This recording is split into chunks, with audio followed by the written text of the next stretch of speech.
presentation. It's my pleasure to introduce the first school this morning. From Arlington ISD, we've got our Aaron Prowlis, Eric Phillips, Suzanne Stevenson. I've gotten to know these folks really well over the past 10 years and can promise you that you're in for a treat. I would love to share some embarrassing stories about Eric Phillips, but since he's going to get the mic after me, I'm not, because he could probably tell some really embarrassing stories on me as well. I can promise you that today you're going to leave here with new tools for your PFE toolbox. Plus, I bet along the way you're going to be entertained as well. Please join me in giving a warm wave of welcome to Aaron, Eric, and Suzanne. Thank you. Well, good morning, and thank you, Terry, for that. And you're right. I'm glad you didn't choose to give out any of my stories. That's good. So, but I want to just say good morning to everyone, and thank you for being here this morning. And we feel privileged and honored to be a part of this, and for Skip to ask us and Terry to ask us to be a part. As she stated, my name is Eric Phillips. I am from Arlington Independent School District. I've been in Arlington. This is year number 5 for me. I started my career in Mansfield ISD as a student and family engagement specialist at Mansfield Summit High School. And in 2016, I moved over to Arlington to become the family engagement specialist. I am pleasured and pleased to work with a team of individuals that will be sharing with me through this presentation. Here in Arlington, we are going to be talking about our best practices, how we see family engagement, because I feel privileged to have this opportunity to be a part. To get started, I just want to tell you just a few things about Arlington ISD. Arlington is the 13th largest school district in Texas. We have nearly 60,000 students enrolled in our district.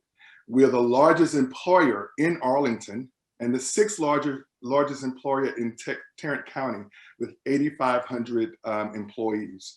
And we are very proud with our career and technical program that we have over 75% of our secondary students enrolled in career and technical education programs, which means that these students have jobs and training just as soon as they graduate from high school for post-secondary readiness.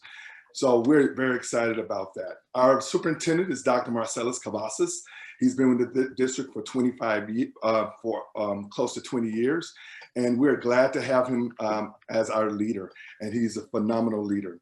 Demographically, our district is 46% Hispanic, 26% Black, 18% white, Asian 6 to or more, 4%, and we have a very small American Indian Hawaiian population. Our district is 78% socioeconomically disadvantaged, and this is based on our 2019-2020 numbers.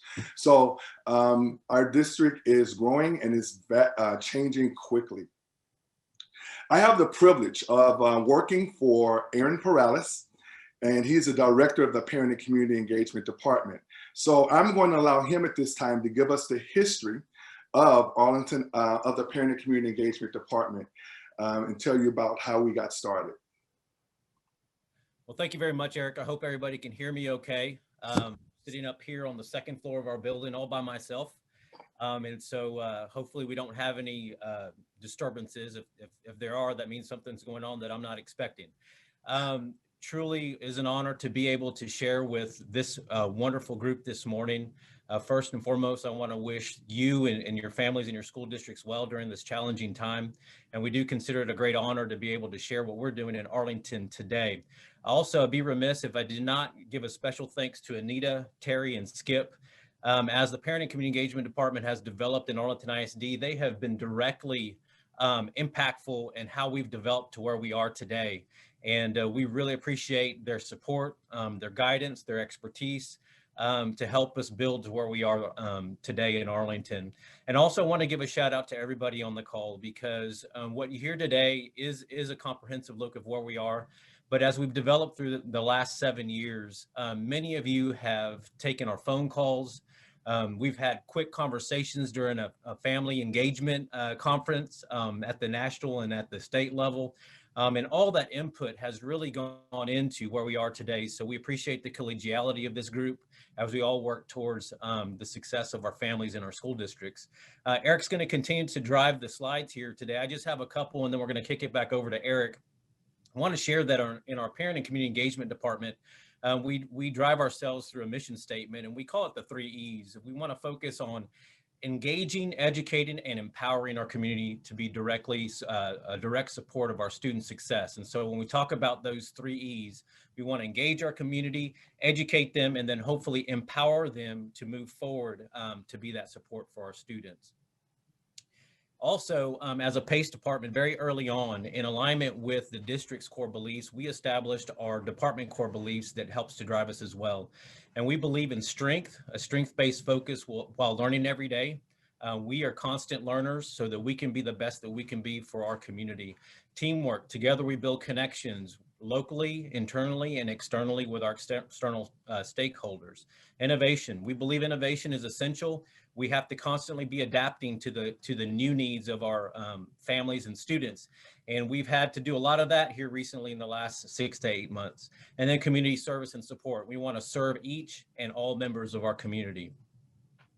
And so when we look at the makeup of the parent and community engagement staff, we have a director with an assistant, but then also we have a team. And I tell the story that 7 years ago, the superintendent and the school board, in support of the Achieve Today, Excel Tomorrow Arlington ISD strategic plan, they had the vision to create this parent and community engagement department, which there was nothing like it in Arlington before. And I was selected to help be a part of the development of this department. And for the first 3 months, it was me, myself, and I. And then I got to hire an assistant. And then we've just been growing ever since. We brought in our Title I family engagement team. And then we've also been able to bring in our fund development team as well, which is essentially our grants department. And you can see, looking across there at the flow chart, the different positions that we have in the PACE department. Go ahead, Eric. And so when we look specifically at our Title I staff, because many of us here work directly with our Title I campuses and families, we have Eric Phillips and Suzanne Stevenson, who are part of the presentation today, who are absolutely phenomenal at what they do. They are the core strength of our department. Their vision, their mission, adherence to mission, and their passion for helping community and supporting families is really the gasoline that drives our department. So we are so thankful to have them as part of our team. As you look at the rest of our department, we're blessed to have so many. Every single one of our staff members works so hard and are so passionate about what they do for our families. And we say that they're very strong within their lane, but they're not afraid of stepping out into another lane and providing support to other members of the team. So we're blessed to have them as part of the PACE department, and you can see them identified there. And so that concludes my portion. Again, I want to thank Skip for the invitation to present this morning. And I want to thank Eric and Suzanne for taking on the presentation this morning as well. And again, before I sign off, I'd like to say I wish all of you very well, especially during this challenging time. Thank you, Mr. Perales. When we look at our best practices in Arlington ISD, we look at putting these in 4 different buckets. Our strands: parenting.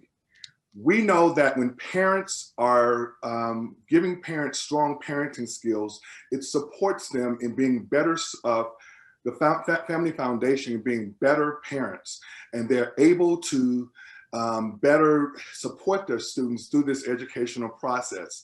Health and wellness. When we think of health and wellness, we think of the opportunity of making sure our families are healthy. We give them nutrition tips. We give them all those things that keep the health and wellness of the family strong, because we know when they attend school and they're healthy and when they're healthy, they can attend school and there would be absenteeism will go down. Home to school connections, helping parents, helping families do school. a lot of times our parents don't know all the lingo, how to navigate the system. So we try to provide them tools to help them navigate the system. And last but not least is personal and professional development, helping our parents, giving them resources where they can, financial resources, helping them with job resources and things of that nature. Because when the family is able to work and get all the healthy things they need, it makes the family total. So this is what everything we do falls under these 4 buckets. When we begin to look at a process, look at something to do, where does it fit in these buckets? And if it does not fit in these buckets, we don't put it on our plate, and that's important. But I want to introduce to you Suzanne Stevenson, who's going to walk us through a polling process real quick as we look to our core beliefs. And Suzanne? So Eric, are you able to launch the poll? I'm not. Skip will launch the polls. Oh, I guess I can. I'm finna launch the first poll, my bad. Here we go. All right, so on your screen, you should see a question. All families have dreams for their children and want the best for them. Please select your response to that.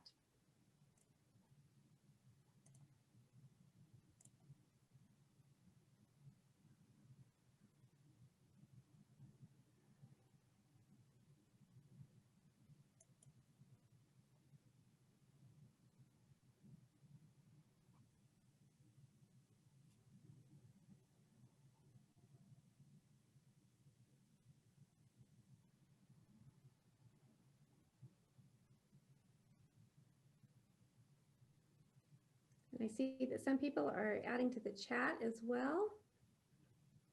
Okay, we're going to keep the poll up for 1 minute and then we will end it.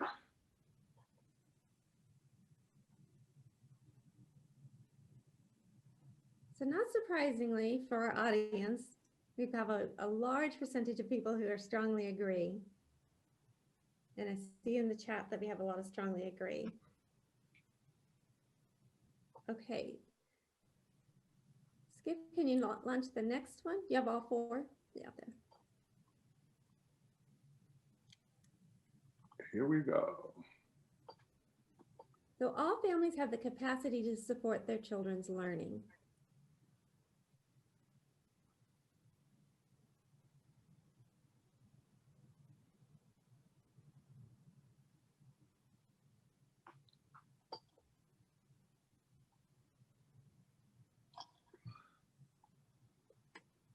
And I see in the chat we have some disagrees, strongly disagrees.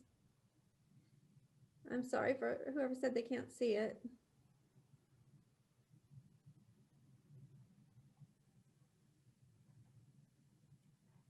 So a lot more strong disagree.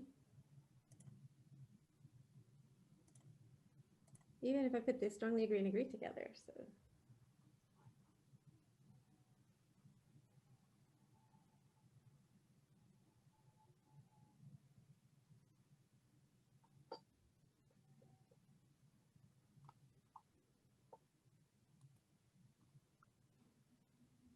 So mostly disagree.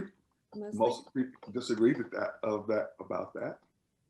Great, and I saw that some people are having a hard time hearing me. I'm sorry about that. We have worked on my microphone. All right, and if you could launch the next poll, please.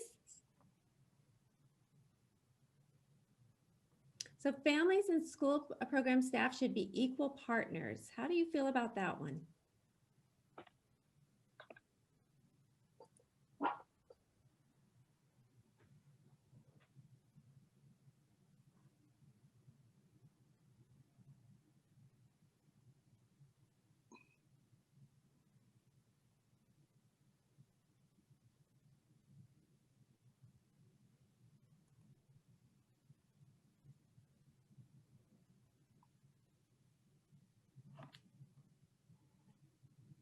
So a lot more people agree and strongly agree.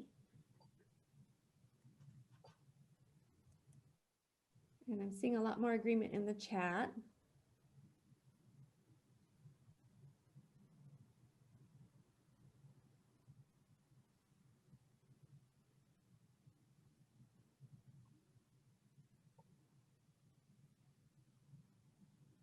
Terrific. All right, and the last one. Please respond to it. The responsibility of building and sustaining partnerships between school, home, community rests primarily with the school staff, program staff, and especially school program leaders.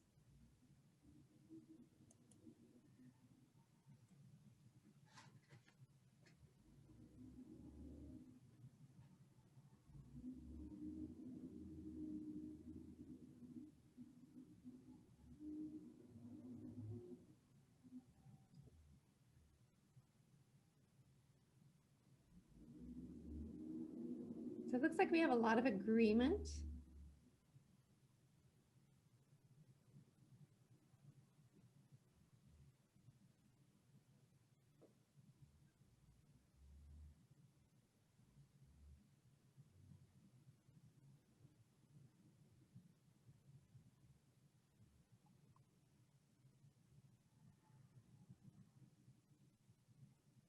Terrific. Thank you. Thank you for participating. All right. Eric, if you'll launch the next slide. So we asked those questions, and as you see here on the slide, those are around our core values. So back in 2017, we really began to shift our work and our thinking around the dual capacity framework for building family school partnerships, which is the work of Karen Mapp out of Harvard. And she was part of the Obama administration under education. And these core values centers around those those very things that we polled you on.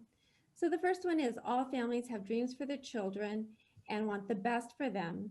And not surprisingly, because of our audience today, you guys all agreed and strongly, most of you agreed and strongly agreed with that.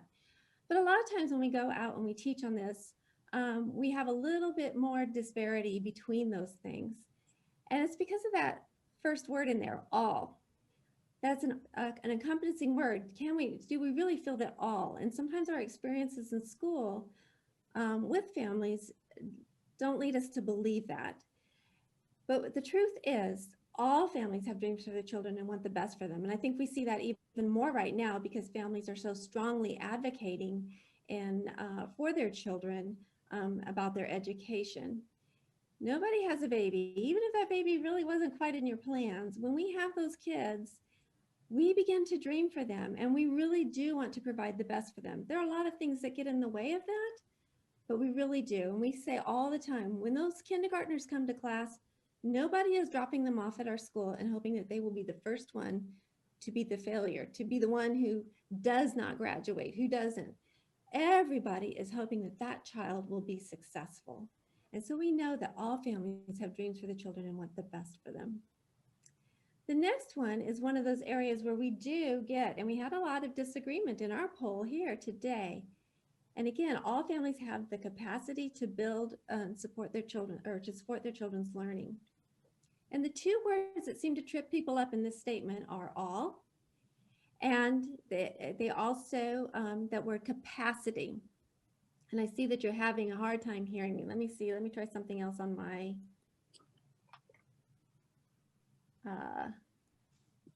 does that make it louder? No.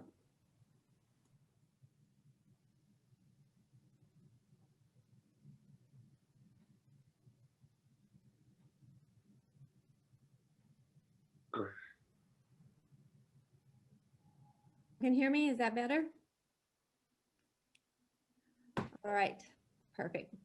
So when we look at these, at this part on capacity building, a lot of times our experiences with families tend to help make us think that they don't have the capacity. But we use the water bottle as an example because water bottles hold something, right? They have the capacity. And some families come to us with a full bottle, right? They have everything. They have the money. They have everything for us. They have money. They have education. They have neighborhoods where they feel like their children can play. They come with a full capacity to support their children, but some of them come with just a little bit. And so it is our job to fill that as we pour into them with our education system and with our ability to engage them in the system. We pour into that bottle and we fill it up for them. And some families come with some muddy water. They have trauma, they have addictions, they have other things. But as we pour into that, we dilute it and we begin to overfill it. And so all families do have the capacity. We just need to find out what they need, and we need to begin to fill their bottle. Then that third poll was around our equal partnerships. And equal partnerships are important to our school. We need to believe those first things in order to build an equal partnership with them. Families, we know, are the first teachers. They know the best about their children. They know the most about them. And if we don't bring them to the table as an equal partner, we're never going to be able to truly serve the family. And so it's really important that when they come in, that we ask them about what they need. And we need to ask them about their child. That is how you feel like an equal partner. I use the analogy a lot of going to the doctor. When you go to the doctor, when he gives you the information that you need to know about your health, you make good decisions for yourself. If they don't give you the information, you're lost, you're intimidated, and you don't know what to do. All right, the last one on our core values is the responsibility for building and sustaining partnerships between school, home, and community rests primarily with the school staff and the leaders. So that's everybody. Everybody is responsible for welcoming the families in.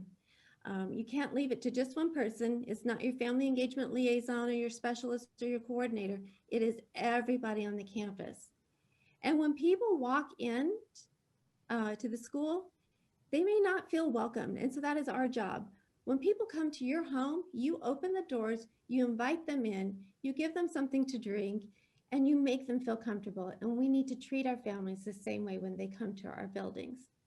So we have spent the last 4 years working and building into these core values. And we believe in it so much that we've invested money into it. And our leadership has been really great at giving us training money. And so far, we have trained 32 campuses in the dual capacity framework for family engagement partnerships. Scholastics offers that training. It's over the course of 3 months, and it's very intense. It's all day, but we have seen the change and the shift in people's thinking. And the pictures you see in this training include parents. We do not leave parents out of the training. So every school has to form a team, and it includes leaders, and it includes parents and the educators. So it is a complete holistic view when we begin these trainings. All right, next slide. So we're going to move into some of the core pieces that we've had. So as Mr. Perales said, our department has been around for about 7 years. But prior to that, under Title I, we had 2 signature programs that were just part of our Title I program, and the district invested in some people. And so we have 2 parent educators. One speaks Spanish, one speaks English. And we have developed our own curriculum off of research and partnered with other organizations to bring the best of parenting education to our families. We know that parenting is one of the hardest things you'll ever do, and every parent doubts their skills. And so we offer classes at all of our campuses to help parents improve their skills and improve their family functioning. And so we go to all of our Title I campuses and we offer the classes in English and in Spanish. Our educators are just excellent at helping parents feel welcomed and supporting them in their efforts to raise their children. Our second signature program is our Title I Toddler Time program. And so back in the early to mid 2000s, we invested some money and some time in starting a program called Toddler Time. And we invite the families who have children between birth and age 3 to come to our Title I campuses. And we have educators who come out and work with the families on building their early literacy skills, their numeracy skills, and language. And we talk to them about what healthy parenting is and building around those building blocks that we know are important for healthy functioning and learning. And so we are teaching them how to provide self-regulation. We're teaching them the importance of attachment. We are teaching them the importance of stress management. And we do this all in a wonderful, playful atmosphere. And we provide books. We think that that's essential to sending books home with the families. The educators show them how to use books. They help them learn developmentally what's appropriate with the book. And then, of course, we provide art supplies and we have snacks. It is a wonderful time. We have 2 great teachers and they are bilingual, and we have a wonderful time going campus to campus with our Toddler Time program. And this is our newest program, Parent Cafe from Big Strong Families. We just started this about 2.5 years ago. We trained a large team of people, including parents, to be cafe facilitators.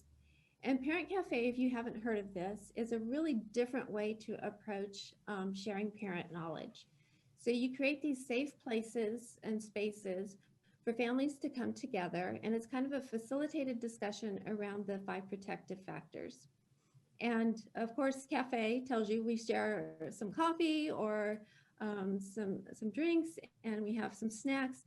But the families come together and they answer some questions, and they share their knowledge and they share their experiences. And the great thing about it is that it builds community.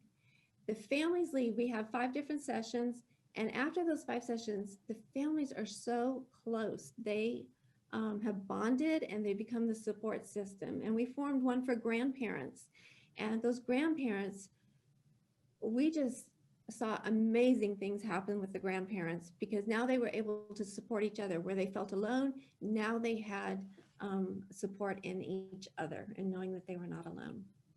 All right, next slide. So besides those signature programs that we have and that we go out to the campus and deliver, we have formed some community partnerships as well. So the Parenting Center is a local nonprofit organization that works to end child abuse, and they provide counseling, marriage education, co-parenting education, and family life education.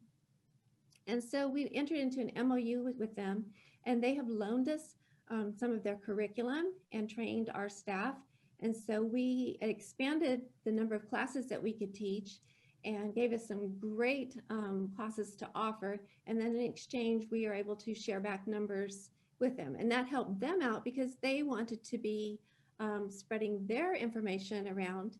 And so they don't have to have as many staff. So it's a great partnership with them. And we did a similar thing with Texas A&M AgriLife Extension. They trained our staff in some nutrition classes. And so we go to campuses and teach on the nutrition classes. Cook's Children has an oral health program. They trained our staff on that, and we deliver those classes as well. MHMR Tarrant County is our local trainer of trainers for Parent Cafe. So not only did they help train us, but then we also work together to deliver Parent Cafe classes with them. And then we have MOUs with our UTA and Tarleton, and they provide us interns, usually social work interns. We do both undergraduate and graduate interns, and they help us with everything. And one of our staff members is a licensed master social worker, and so she is able to provide the supervision for them. So it's a great partnership because we get extra hands and they get the field experience that they need. I want to share with you testimonies from parents and their feedback on their benefit of the programming of the Title I Parent Cafe, Toddler Time, and Parent Empowerment. Empowerment programs helps me a lot. Every time I went to those events, I get with something new. Always helped me a lot. It helped me how to treat my kids well, and they can treat me as well. It helps me to identify our emotions, how to explain, how to talk, how we can love each other as much as we can. And these things is so great, so powerful that it gets me here where I'm at right now, talking to y'all. Why do I recommend Toddler Time to any parent that might be watching this video, it's because you don't prepare your little one only for kinder or pre-K, but you also prepare your little one for society. They learn how to stay still, how to stay quiet for a long period of time. They learn how to get loud. They get how to be creative. Sebastian, he's just so ready for pre-K. He learned his numbers already, the colors and the letters. It's just so much fun, you know, to be around other parents and to get to know each other. The class takes about 1 hour to 1 hour and 15 minutes every time we go. We get to read together. We get to take a book home, free, beautiful book every time we go to the class. We also have a snack time, and we have playtime and sharing time.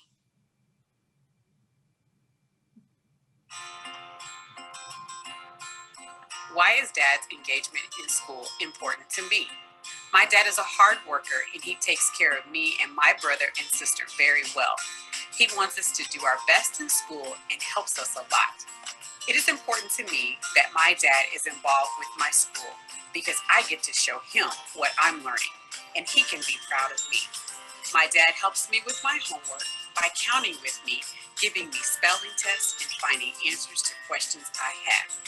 He always checks to make sure I have the right answer so that I can do my best. He makes sure that I can read a lot so that I can always learn. He helps to explain things so that I know what I'm doing. I like when I can show my work to him so that he knows I am learning and thinking about what I am doing. My dad helps me learn new things, and sometimes he learns new things too. When I learn new things, my dad likes to hear about them. My dad is proud of me when I do my best in school, and that makes me feel amazing.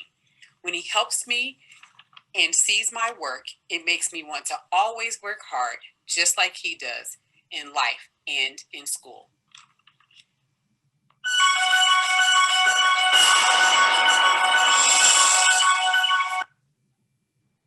That video right there was one of our winners of our Dads for Excellence essay contest. Each year, we have a Dads Engaged for Excellence essay contest that we provide district-wide, where students in categories get to write an essay about why it's important for dads to be engaged in their students' education.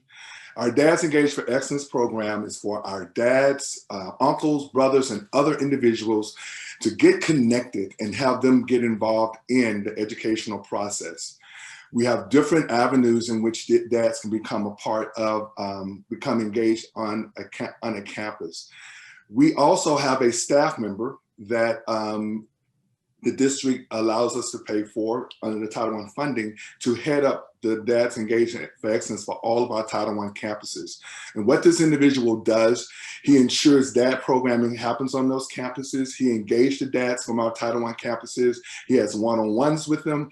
He works with the leadership of that team and helping those dads keep those programs going on those campuses.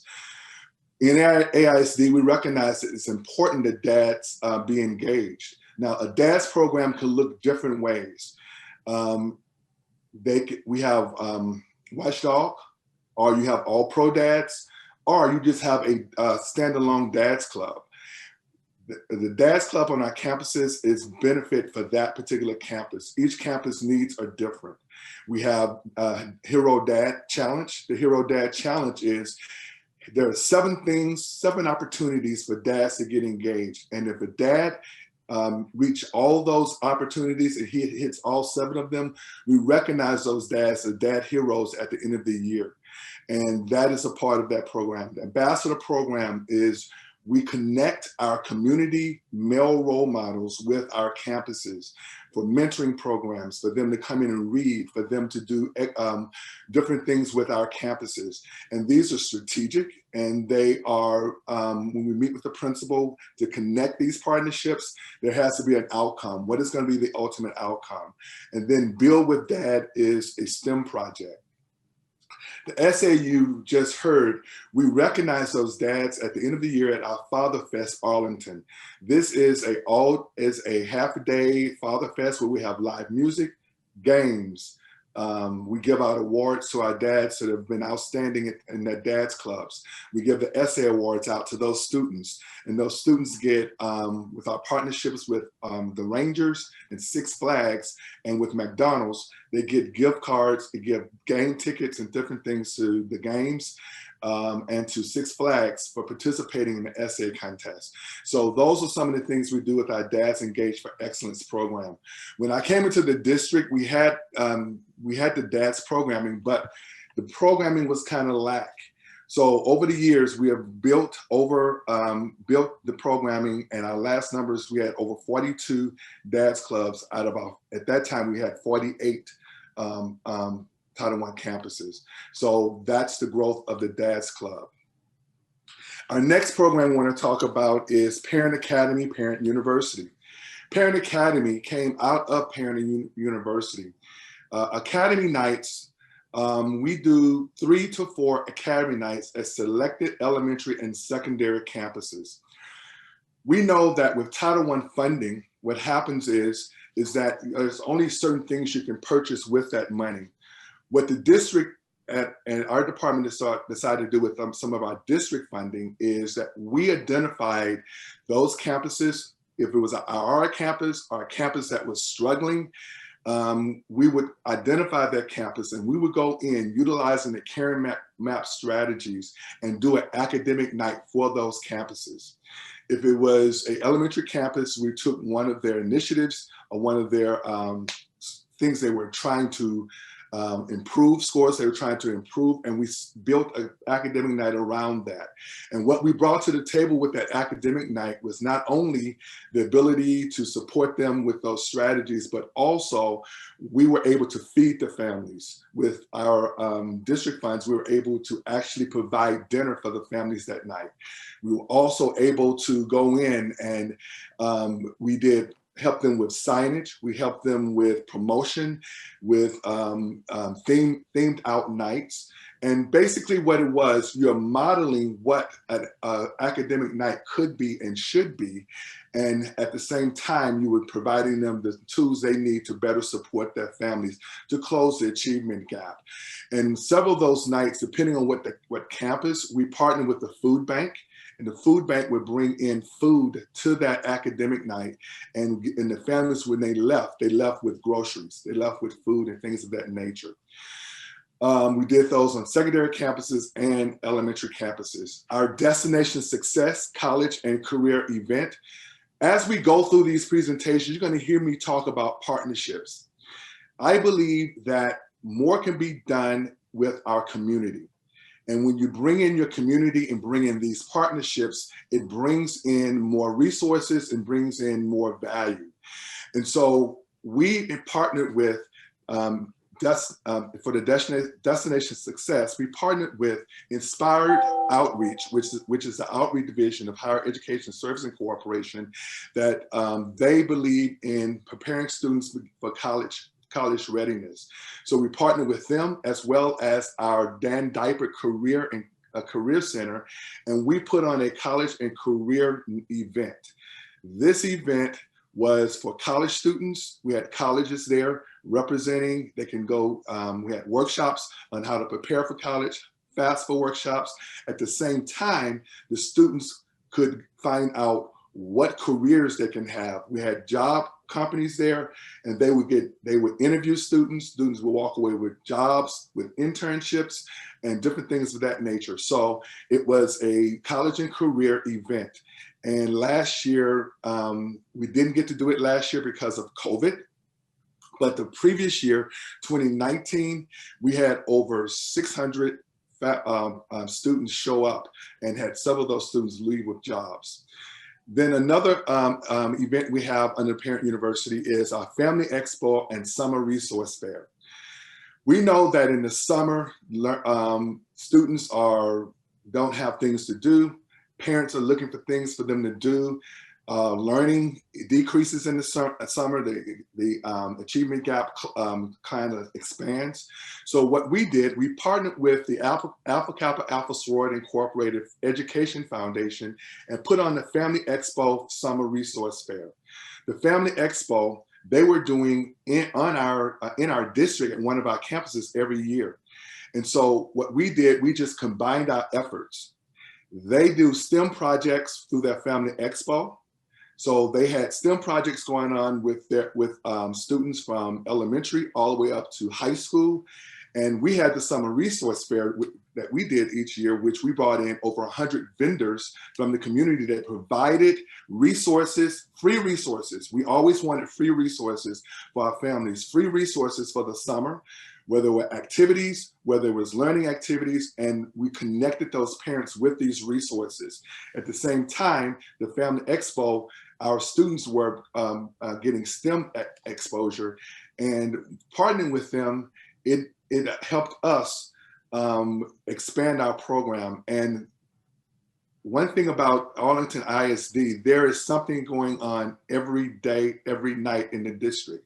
So you're always competing with other people, other programs, football, basketball, whatever is going on, there's a lot going on. But this event, we expanded our growth. We had more attendance. We had over 600 families attend this event that year.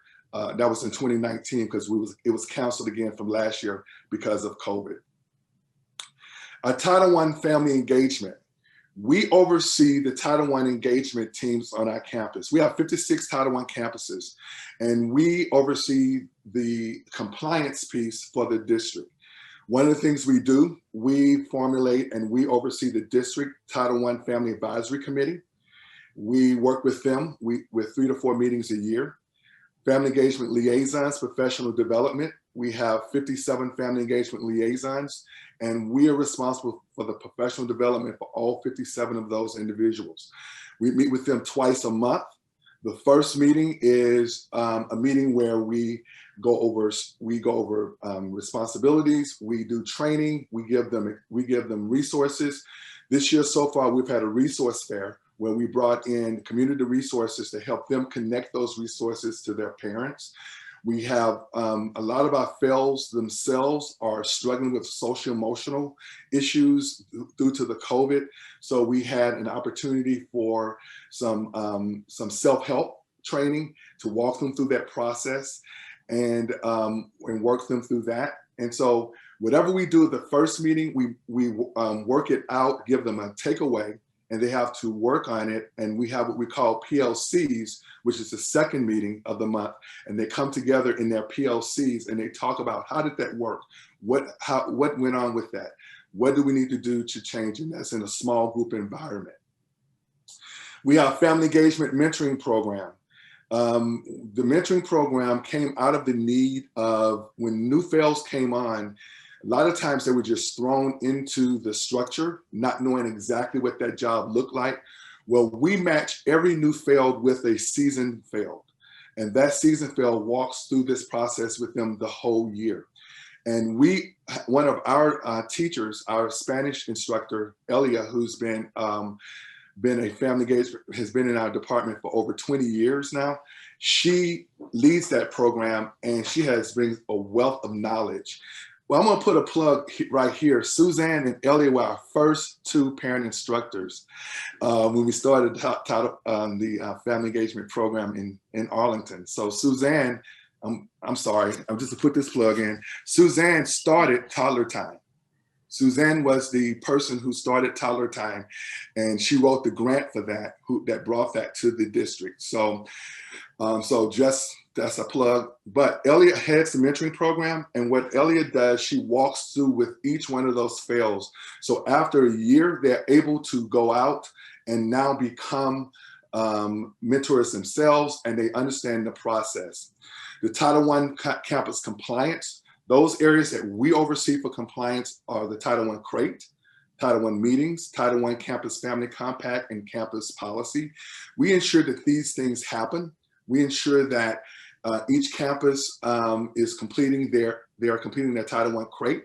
All the information is in the crate by the end of the year. We do audits of the crates. At one time we did a monthly, but now we do them bi-monthly to make sure all the information is there.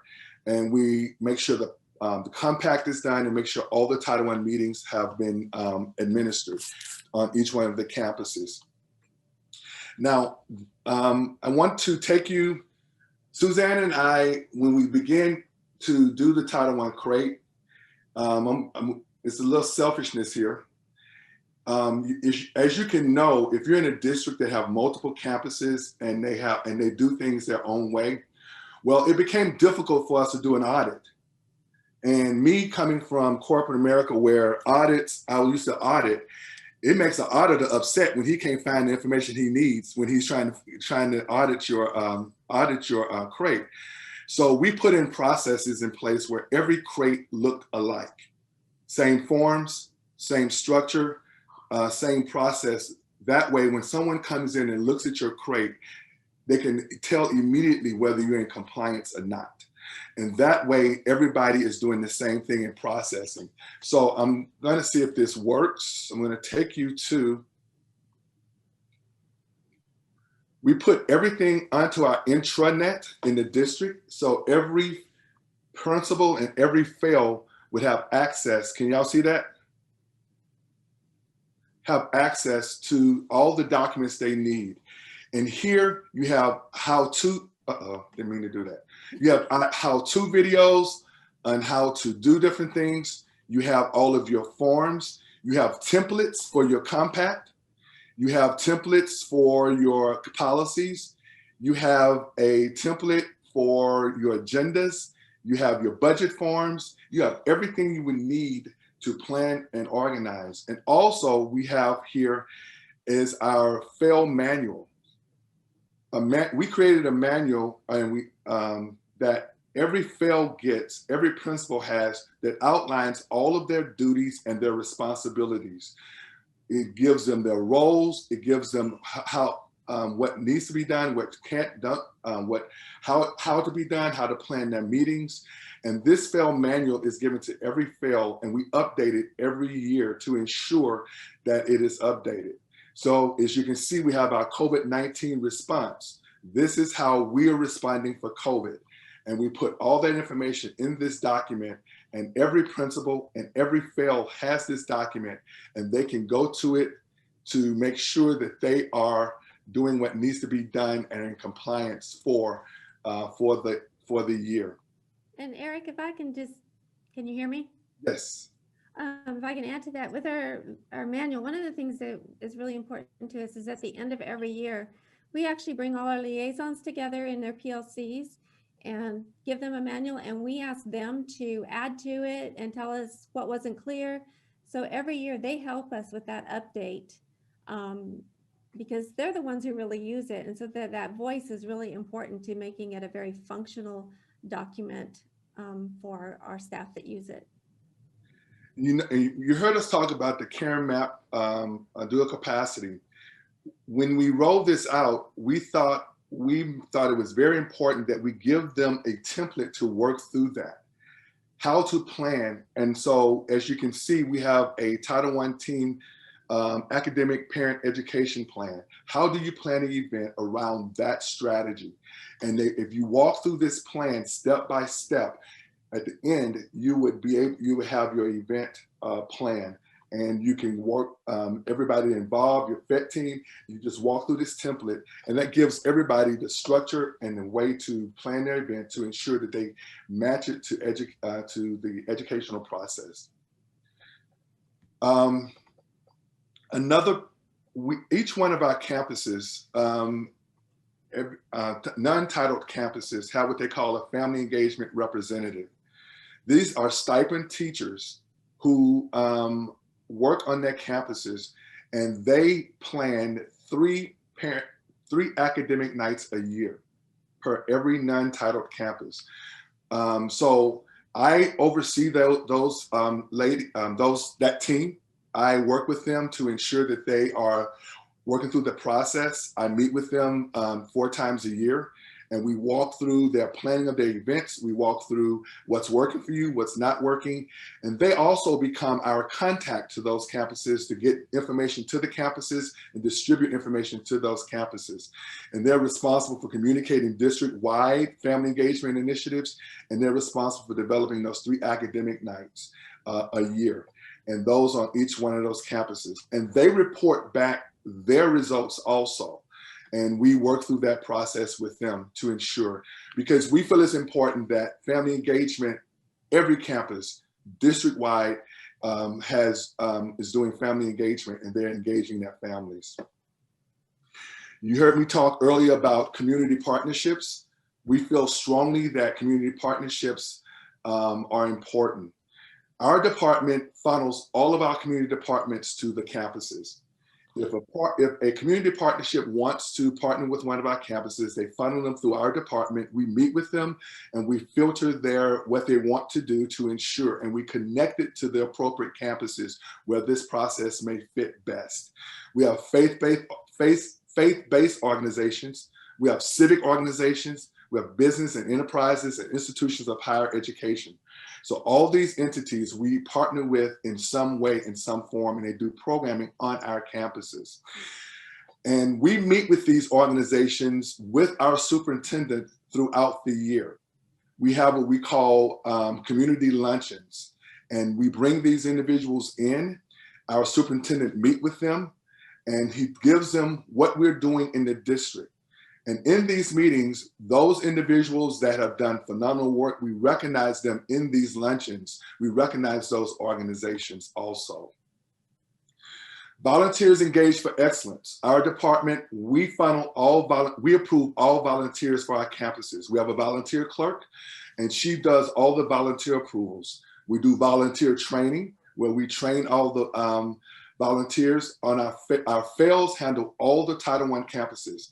Every FAIL is responsible for doing volunteer training on their campuses to ensure every volunteer has been trained before working on those campuses.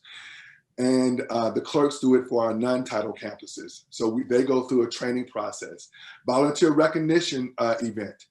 At the end of the school year, we recognize all of our volunteers that had volunteered 250 hours, 500 hours, and a campus star.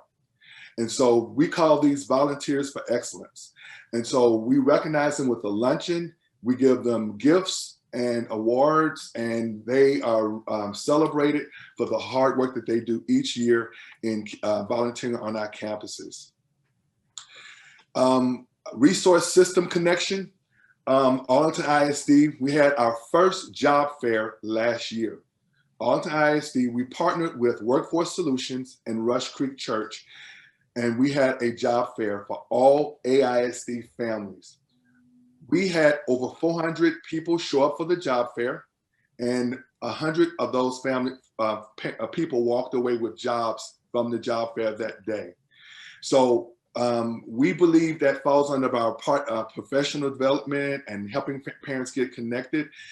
If parents have jobs, they're able to better support their families. So that was important to us. So backpack and school supplies were donated throughout the year from organizations and churches. NFL Play 360 program with the partnership with the Cowboys on several of our campuses throughout the district. And this year we gave away 10,000 backpacks at our drive-through Arlington Backpack School event. So that backpack event was given at the end of the school year. I want to make sure I'm checking my time, make sure I stay within our time. Now, a lot of what we do is funded by Title I funds. And we have what we call our fund development department, which is in our department. And this department, this young lady and her assistant find additional funding for us to do additional programming throughout the district. They find grants, they find all type of programs for additional dollars, and they help our teachers and our campuses connect with these to ensure that we find those additional dollars to help fund our additional programs. So I think Brenda told us that last I talked, we're over $3.1 million of additional funding that she's found to help support different programs throughout the district. Suzanne and I further support the district by doing staff development.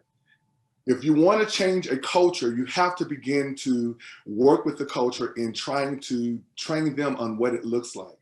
If we want those core beliefs to be a part of our culture in AISD, we have to begin to train our teachers and staff on those cultures, on that core belief. So we do new teacher orientation and professional development. We partner with our professional development department, and we do culturally relevant engagement, helping our teachers and our staff see how to be culturally relevant in their engaging about families. We do involvement versus engagement. There's a difference between the two, and Families Matters. These are workshops that we train throughout the year. We partner with our PBIS training team. And our PBIS training team, we do parent development, and we develop a structure, a paradigm of how to engage families at different levels in this process. And we do cultural diversity training. This is something we do with select campuses. They call us in, Suzanne and I go in, and we do cultural diversity training, help them work through those processes, to help work through those biases that we bring to the table. And we did a parent cafe, Perfect Union, when at the end of the school, it was right before COVID. Right before COVID. We did a parent cafe on one of our campuses, and the report we got back was, when they left, it was a totally different mindset. It went over very well with them, and that was our first time doing a parent cafe type cultural diversity training. So Be Strong Families offers a cafe called More Perfect Union.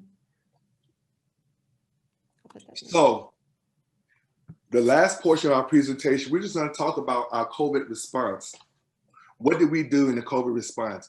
I know everybody across the state, it was just crazy. We were sitting, was like, okay, what is this? What do we do? How do we move forward? What does it look like?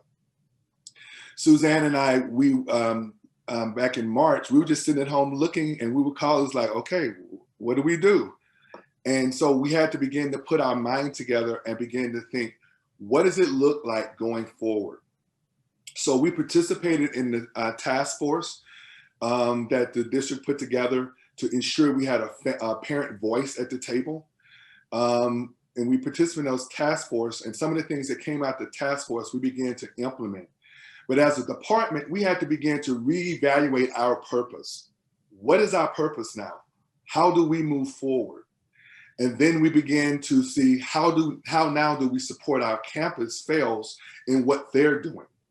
And so one of the things we we saw that there was so much going on, and people social emotional state of being was being challenged. So what we decided as a department, we would do our focus on social emotional opportunities. So we have everything that we do centers for this first half of the year is centered around helping our families deal with COVID, deal with the social and emotional issues, deal with what's going on, because everybody is dealing with it from a different perspective. We put together a series of how-to videos. We produced these videos in 4 different languages. These videos that we put together help parents navigate the website, how to register for parent self-serve, how to help their students with Seesaw, Intro to Families, how to install it, how to help the students sign in, how to register your student for school, and how to register as a returning student. And these are just some samples of those videos that we put together. And these videos are in our how-to section of the website, and that we put these in 4 different languages. And to make sure that our parents were able to support their kids with hybrid learning during this season. Since we weren't back on campuses, how do we now support and connect with our families? Well, we put together virtual family life centers. And this is through Google. We had our FAILS Put Together Family Life Center, and it's through Google. And you put those things in this Family Life Center to help your families get connected and stay connected. And what we did, we put together those offices, and we had virtual office hours where we would be on Zoom, and people can come in at certain times during the day or during the week, and we can talk to them and walk through any issues with them, any concerns with them. Our Title I Parent Empowerment Team, we began to do Zoom workshops this month. We did Helping Children Handle Their Feelings, a part 1 and part 2 series. And we had parents come on and we worked through that process with them with the parenting workshops. Instead of doing the workshops per campus, now this year we're going to do them district-wide. We would send, not district-wide, but Title I school-wide. We would send them to all of our Title I campuses, and those parents, the FAILS would publicize it on those campuses, and we would publicize it through our Facebook page, and parents would come. We partner with our communications department, and they're getting it out on their platforms also to ensure that we get the word out for families to come. Toddler Time, they're doing Toddler Time teas. You want to talk something about this, Suzanne? So we have our pivot for Toddler Time, since we couldn't be together and on the campus, was one the district invested in Ready Rosie for us this year, and they included us. So all of our pre-K families, our family literacy families, and now our Toddler Time families have access to Ready Rosie. And so if you're not familiar with that program, it sends a little message to the family every single day, according to the child's age that you select, for activities that they can do with their child at home. And so our Toddler Time teachers are pushing out the birth to 2 activities to our existing Toddler Time families and others as we meet them. So they get those messages every day. So that's kind of filling in that gap. And now the Toddler Time teachers are hosting what we call Toddler Time Tea at night. And it's really about building and supporting the social emotional health of our parents as they're overwhelmed. And so they're giving them self-help strategies, self-care strategies, and really just a platform to just share their heart. Like, it's hard because, you know, when you get to talk about it, it seems to help. And when you find out, oh, you're struggling too, it just somehow seems to help. And so we started our tea times this month, and we will be meeting monthly, and we do those in English and in Spanish through Zoom.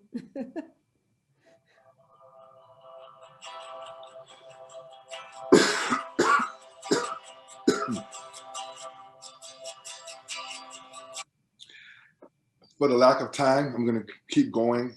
Social emotional support, we're going to be putting out through Facebook, Twitter, videos and interviews, social emotional videos and social emotional opportunities through relationship skills, self-awareness, self-management, social awareness, and responsible decision-making. We're going to push those out to our families, helping them, giving them that support. Our Dads Engage for Excellence programming, we're reimagining each initiative through the lens of no contact. So we want to make sure that each one of those,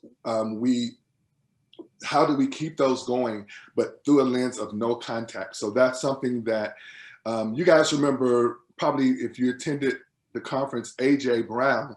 AJ is now no longer with us, and we have a new Dad's Outreach Coordinator, which is, his name is Jonathan Gaffney. And ironically, he was one of our dads, and he led one of our dads clubs. He was one of our dads. He was one of the dads I brought to the conference last year, and he was also a teacher in the district. So now he's a part of our staff. So we're pretty excited. Parent University wise, we are doing a Zoom called Building Resilience during COVID-19. And this is, we have some psychiatrists coming in, helping parents work through the resilience piece. How do we deal with this right now? How do we work through the process? And we're registering for that now. We are doing Facebook on steroids, a strategy. As you can see, We are pushing out groups in Facebook where we're putting information and resources on our Facebook page continuously with our community partners. What are they doing? How they're supporting? What do we need to do? Teachers, we're helping them. How do you engage? We're putting different things on in a teacher and staff group on how do you engage families? What do you need to do? How do you engage them during COVID? So we're giving them information and giving them tools to better support them through this process. And so our ongoing strategy at this point is we're going to continue to monitor and adjust accordingly, just staying flexible. We're going to continue to provide support and resources to our campuses and their families. We're going to start an online parent cafe. We're going to continue to provide parent empowerment workshops, implement online toddler time opportunities until able to come back on campus. And we're going to provide one-on-one parent support as needed. A lot of our parent educators have built relationships with a lot of our parents through their classes, and they're getting phone calls, and our licensed social worker, she's working with these families one-on-one, getting them connected and helping them through those processes. So that is Arlington ISD. This is our information. If you would like to get in contact with us, here's our contact information. If you leave a message, I will call you back. I'm not in the office. Suzanne goes in every now and then. Mr. Perales goes in every day. But I'm not in the office yet. I'm still at my house chilling. So, but I will return your phone call if you should call. Thank you.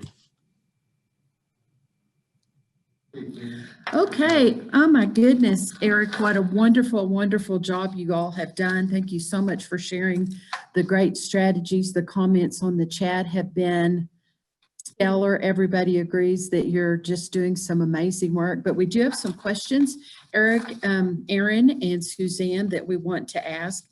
One is we've told them that we think this is possible, but we just want to verify that you can send us your presentation, and then we can turn around and send it to the participants. Okay, I see Eric shaking his head yes, so that's good.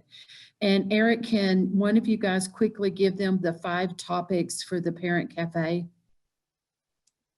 The topics, so you actually get to design your own. You form a team, and you guys each team gets to decide the theme of it, and you plan it, and it's based around the 5 protective factors. And those 5 protective factors are building resilience, building parents' knowledge of child development, and building concrete support in times of need, then the social emotional competence of children, and social connections. So if you go to Be Strong Families, they're out of Chicago. You can read up on Parent Cafe and find out how to connect for training. And it's a very inexpensive program in terms of purchasing the curriculum, but we do it on our Title I budget because you can do it with snacks and coffee, so all of that is covered. It's an investment of time, but it is a great program. We have seen just awesome things come out of it in terms of connections of families and supporting them. Great, thank you, Suzanne. Another question that has been asked is, can people get a copy of your PFE liaison manual just to kind of view as they move forward with maybe creating their own? And we understand that may be an internal thing. And Eric, you're on mute. We probably have to look into that to see if they'll allow us to release it or not. Yes, we have to check on that and see if they allow us to release it. And we understand that, but that was one of the questions. Another question, Eric, you talk, but Terry, I would be willing to talk with anyone through it and give them components and help them walk through trying to develop one. Okay, perfect. Thank you. What about the videos that you showed us that were available online? But I'm assuming if it's on the intranet, is that just for people that are within Arlington ISD, or can anybody attending today go in and watch those videos? You can go in and watch those videos. They're on our on the internet. Now, it depends on which videos. If you're talking about the ones we showed directly to our fails, that's on the intranet. If they go to our webpage and go under Title I, they can have access to those videos. Perfect, perfect. I know people are wanting to watch those. Also, another question is, do you use Title I funds to purchase the books and also to pay for toddler time and snacks, and also for Parent Cafe? Yes, Yeah. so toddler Yes, time, okay. toddler time is 100% funded with Title I dollars.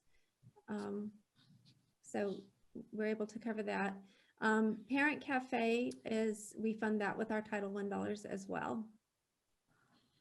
Perfect. And just to let everyone know, we will also, when we're sending you out a copy of this presentation, we will also send you a link to some dual capacity information. We've got a host section on our initiative website, so we will share that with you. We will also share the link directly to Harvard, where you can learn more about the dual capacity framework as well. I want to kind of look at my team real quick and see if there's some other questions that, Shannon, do you have something that you want to share and ask? Yes, I did. There were quite a few questions in the box. Just wanting a little more information on the FELS, like what that stood for, kind of where they can get information. That FEL is Family Engagement Liaison. Each campus, Title I campus, has a Family Engagement Liaison. This person helps with family engagement on that campus. They plan all the academic events. They support the planning of the academic events. They do all the meeting the families. They do family visits. They just meet with families and work through that process and ensure that the family engagement happens on that campus. And these are paraprofessionals, and they report directly to the principal, but they have a dotted line to Suzanne and I, where we support the principals in their professional development. We support the principal in managing some of their efforts and to ensure that they're doing what they need to be doing. And so, Eric, if I could just interject a little bit more on the history of the FEL. Previous to the department, all of our Title I campuses had what we call family school reps, which I think is a little bit more known position title. And when we established the PACE department, we looked at reimagining that position. And we even went through TASB to make the change in the title of the position to reflect more of what the intent is. And it is what it is, Family Engagement Liaison. They are a bridge for the family and the school. And so, as Eric said, they basically hold their hand if they need to and walk them through the different processes, but they're also an extension out into the community of the school as well. Thank you, Aaron. Another question that we've had asked several times is, what are you doing at the secondary level to work with your high school families? We have, at the secondary level, we work, each one of those campuses has FELS also. Family engagement looks different on secondary than it does at the elementary level because the needs change. And so at the secondary level, a lot of our FELS are working with students and parents. And they work through the counselors and teachers and working through with them. But they still have the same initiatives. And a lot of things we do at the secondary level as it relates to classes and training goes toward college, post-secondary readiness. So those are some of the things we do at the secondary level. Great, thank you. Shannon, I'm going to turn some questions back to you or Katie.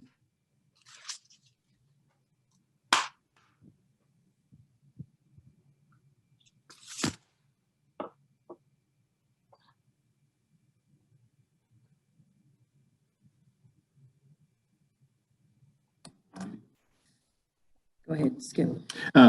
Hey there, y'all. Appreciate your presentation. Great job. Had a couple questions about how is it you recruit your dads to get them more involved and engaged in your program? But how do you reach out to them? How do you connect with them? Basically, what happens is students bring dads. A lot of times what we find out is students bring their dad. What's important when you do dads programming is this. When you invite a dad to your campus, dads want to come to the campus for a purpose. They don't want to come and just hang around and hear you give announcements. They want to come for a purpose. So, and dad's time, when you invite dads to a campus, you have to have an outcome. And when they leave, they have to feel as though they had a purpose. So when kids bring their dads, they bring their dads, and you have to, and I tell the campuses on a regular basis is, what is the ultimate outcome you want to have when that dad leaves? What do you want him to leave with? And so when they come to the program, whether it's using All Pro Dads, whether they are doing Watchdog, or whether they have just a standalone dads club, what is the ultimate outcome you want them to leave with?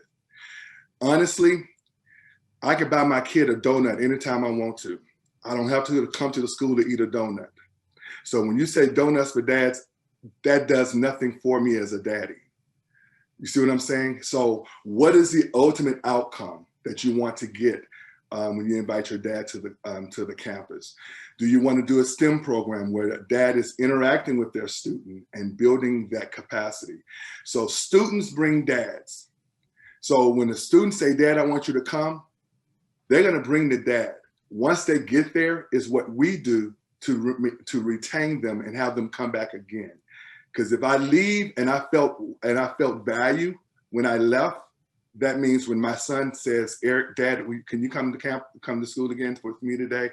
They'll come back.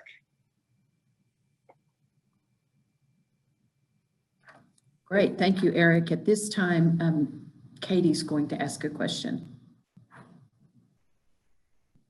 The question that somebody asked was, have you seen growth in student progress due to fathers being engaged?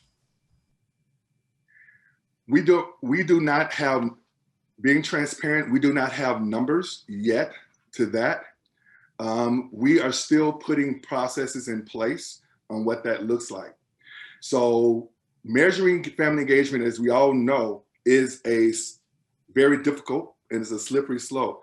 And that's why we continue to try to push the Karen Map model, because it gives us that way of measuring that. So I cannot, being transparent, say that having the dads engaged, I've seen it closes the achievement gap, but we know that it does. But how to put a measure to it, I can't tell you yet that we have been successful in doing that. Eric, if I could add that our department works very closely with our research and accountability department, which are all of our statisticians and data experts, and our superintendent. We've had, long discussions about how do you measure family engagement and connect it to student performance. And even at that level, they say it's very difficult. But one of the charters that we have is that we want to solve that question because we believe that it has a direct link to student performance. Where we are now is that we can determine that it's part of the recipe for student achievement. We can look at a profile of student and look at the type of resource and activities that they're in. And if family engagement is a part of that, we can see that a student is performing at a higher level than students that do not have that family engagement piece in there as a strength. Thank you.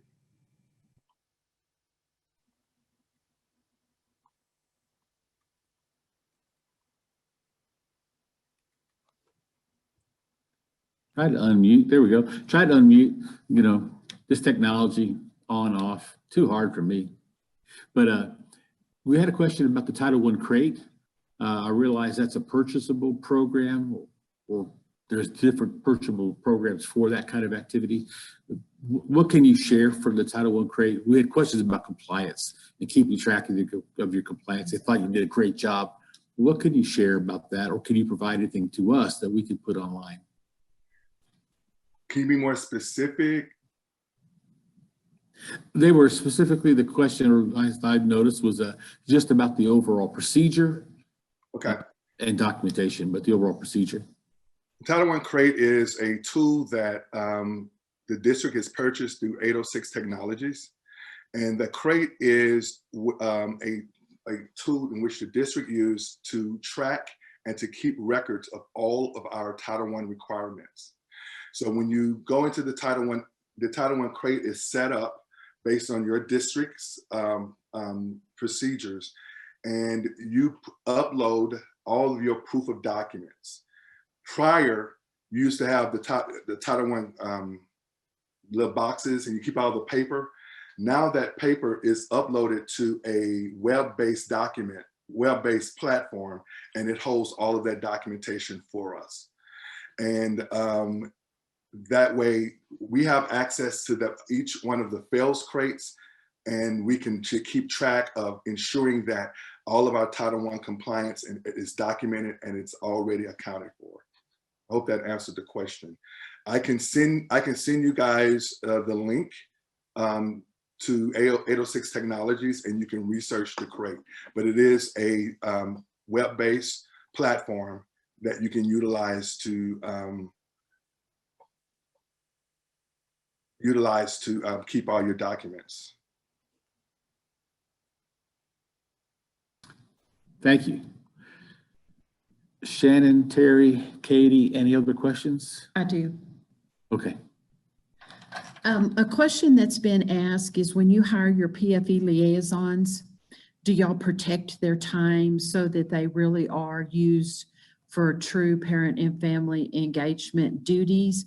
Do you have something in the job description that denotes that they have to spend so much of their time doing PFE duties? Can you talk about that a little bit, Eric or Aaron? Suzanne? Work very hard at helping to coach and encourage and make sure that our liaisons are doing the jobs that they are supposed to be doing. We are in interesting times, and so we are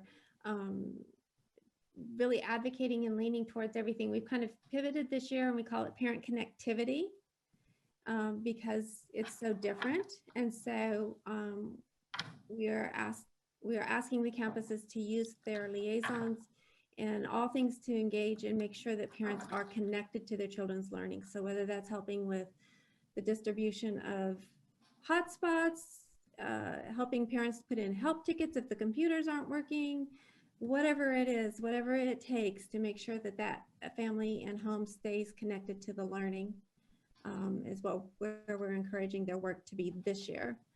During a normal year, yes, and then they have plenty of work to keep them busy because we're planning a lot more activities on site.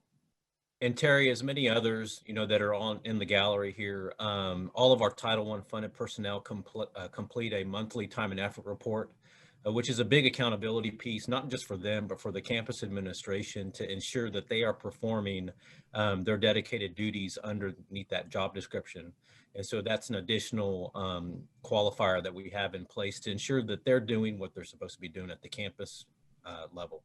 And we keep the same expectation at the district level for those that are Title I funded as well. Perfect. Thank you, Aaron. That's certainly a big issue for almost every school, is trying to keep those parent and family liaisons in a protected role so that they can truly do the tasks that they were assigned to do. We're getting ready to end this session, but I would